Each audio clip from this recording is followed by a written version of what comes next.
closer we get to the end of the year, the closer we get to the groundbreaking, if not science fiction-sounding, surgery that's slated to happen in 2017. William Sikkema is a Canadian chemist from British Columbia and a graduate student at Rice University. He helped to develop nanotechnology that could help fuse the spinal cords. The point is, none of this would be possible without this magic thing that William Sikkema invented. Good morning. Welcome to our program, William. Thank you, Marcia. It's a pleasure to be here. So, first question for you.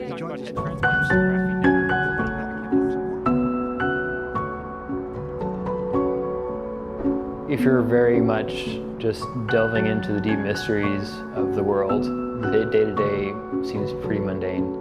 If you look at most geeks and scientists, they sort of fit a stereotype. People see people with like tape on their glasses because they can't figure their life out to order new glasses. And maybe that's why my life feels a bit chaotic, because I'm trying to think about things that are so far beyond me. Even I sort of fall out of the picture. You're coming across things that God has wrapped up in a present that no one has discovered yet. As I discover more and more about science, I discover more and more about the author of creation.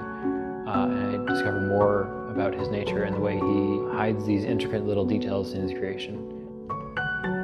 My name is William Sikkema. I was born in Langley, British Columbia, but I grew up in a small town in the cornfields of Iowa.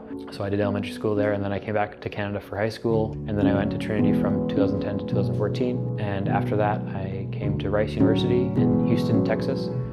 I'm working on manipulating atoms to make graphene nanoribbons that can interact well with cells and neurons to allow for regeneration of spinal cords and maybe interfacing with retinas and maybe even brains.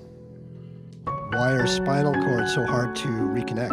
We're not exactly sure. Your peripheral nerves, so the nerves that connect your muscles to your brain, those can regenerate. But for some reason, we're not sure exactly why, the central nervous system doesn't regenerate the same way. So if you have a person who has a healthy head, but they have a damaged body, you could take their healthy head and transfer it onto a healthy body of a person who is either brain dead. Or you could take some vegetables and cellularize them to make a body and transplant the head onto the healthy body. But that's probably a little bit farther away. So how close is this to becoming a reality?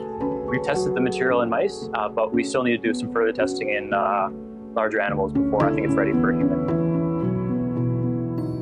Chemistry allows us to manipulate atoms, and the world is made of atoms, so chemistry allows us to manipulate the world. And if we can manipulate the world, we can do anything. As a chemist, we learn how to use chaos and solution to make beautiful things.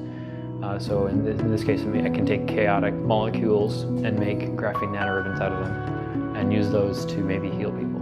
And that's what God does. He takes chaos and makes order from that chaos. But he doesn't destroy the chaos. He uses the chaos and molds it to his will.